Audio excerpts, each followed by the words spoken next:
All right, guys, welcome back. We got Andrew's Explorer ST here again, and we are installing my favorite rear diff brace. And this is my favorite for a biggest reason is this is the diff brace that has had the least amount of issues on the market, hands down, period. You can argue with me all you want. It's simple facts.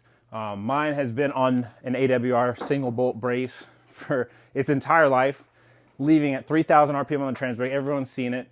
I'm not easy on my Explorer. It's got 30,000 hard miles on it, and this brace has never once let me down. So that says something for the quality. Plus, AWR does stand behind it with a lifetime warranty on all their welds and stuff, guaranteeing that their welds aren't going to crack. The bushings are replaceable too, which is awesome if they ever wear out, which I haven't had any do that yet. You could buy the bushings separately, so you don't have to buy a whole new device. They do not offer it in this color. He had it custom powder coated in this color once he got it in. To match all his other bronze suspension parts and under the hood parts and the wheels, because this is a show car Explorer. I know that's a little bit different from what most people are used to, but hey, we started seeing race car Explorers, now we got show car Explorers, so welcome to the 21st century. This is a pretty easy install. You'll need an E18 wrench, a 19 mil, and I forget what these are, 16s I believe. I'll be back with those sizes, but we'll just dig right in. You don't have to have your tires off. You don't have to have the car jacked up, especially if you are factory height. You could actually do it all on the ground. But for video content purposes and to get a camera in there and all that, we have it jacked up. We got the wheels off just to help get y'all in there and see a little bit better of what we're actually doing. So here we have our rear diff right here. Again, jack stands on both sides. You don't have to have it jacked up. We just have it jacked up to have extra room under here. You'll need an E18 socket or a wrench. The socket will fit here, but you won't have anything to get off. That's why I recommend getting an E18 wrench. If you don't have it and you just really want to do it and you have this mount in hand and you don't want to spend another $20 on a socket, you can get by with a 12.13 millimeter. Again, I don't really recommend it because you could accidentally strip it. You risk stripping it. Yep. But it can be done, especially to get up in here. But all we got to do is remove 2 of these. You won't lose any diff fluid, so you don't got to worry about it. Go ahead and get that all the way out. We're going to reach up here with our 13. I'm going to show you all how close it is. And we already got it loose. So you really got to kind of shove it on there and get it to work. Oh, what the fuck? It just spazzed out. This camera guy. It literally just spazzed out when I tried to get closer. We're hiring for camera guys. Yeah. We're going to have a guy named Brian next with a B. All right, we're just going to get this one out. This is the bolt that everybody always struggles to get out. You'll have to like kind of finagle that out. And this is another part where I see everyone struggle. So we're going to go ahead and stick this bolt into the mount, right? We're going to put this mount up in here at kind of an angle, like so, and should be able to push that bolt in, and bada bing, bada boom, AWR brace installed. No, so we're going to tighten up these bolts now that we got them both in. Again, this one up top, you have to have in the mount, and then you got to like finagle it at a weird angle to get it in there, but you can get it in there without trimming the bolt. I've seen people trim the bolt to get it in and out easier. Can do that. Don't recommend it. And again, not necessary. As y'all saw, it took me all of 5 minutes to get that in there. If that. Yeah. Video timer actually shows 2 minutes 40 seconds right now. Even better. It's a 2-minute thing.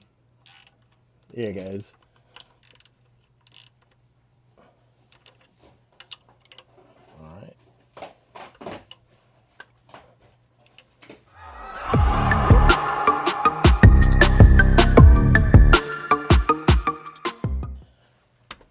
That's on there.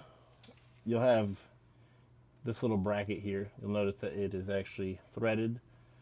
So you're going to shove that up in this hole, and just like so, you see that there is both showing here. Take your hardware And we're going to stick our other piece in place. Well, it's going to be a tight fit. Actually, pause it real quick. I got to get this thing to... There you go. Get a little light.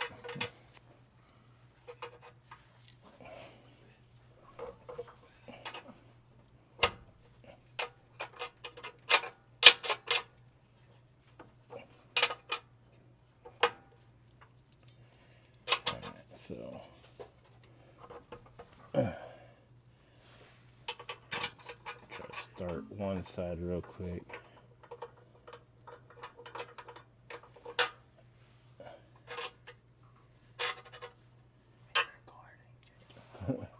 I know. That's what they're like, bro. Oh shit. You don't whisper, you gotta move it. This is a library. This is a house of learning, saints, and doctorates. I'm gonna fill a fucking tube sock full of bars so I can beat the shit out of it.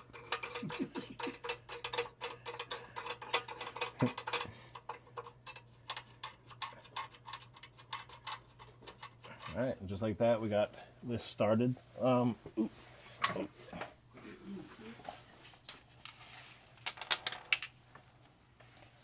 said I'm pretty sure this is going to be 16. Is the 15 still down here somewhere? Oh, right underneath my butt. All right, it's a 15, not a 16. Go ahead and tighten up these two bolts right here. No, I'm not going to all the way tight. We're just going to go loose. And that's why we can keep it nice and easy for when we're installing this one. Right? And if I have to tell you which way this bolt goes, then you probably shouldn't work on cars. Because it's not going to fit this way because you got the exhaust. So just stuff it in over here.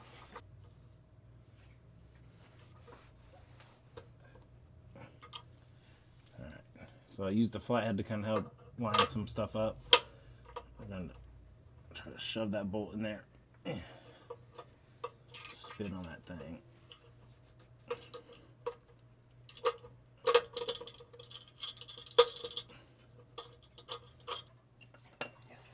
All right, we're going to go ahead and tighten up these 15s now.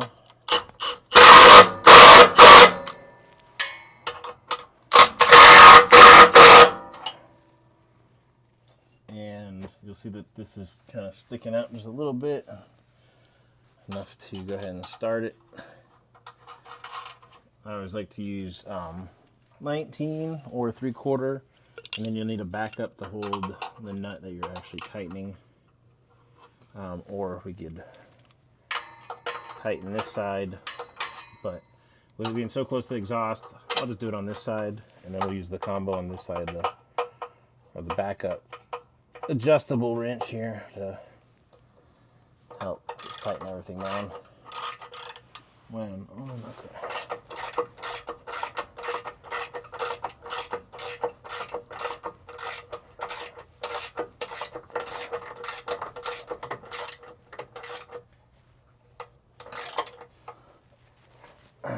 Alright, make that good and tight.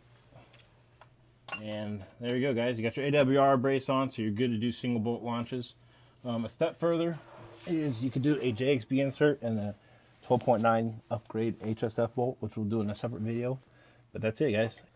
Alright, guys. Quick, easy. I think that video was all of 5 or 6 minutes. Nothing special except for that E18. Again, E18 wrench, or you could get away with a 12.13 millimeter. A little sketchy. You won't completely strip it out. You just won't be able to grab it too well. But if you can get it on there and you get it to work, make it work. Easy. You can get those off of my website, HoustonSpeedFreaks.com, and support me and AWR for making an awesome brace. Love you guys. Appreciate y'all. Please like, share, and subscribe. And until the next one.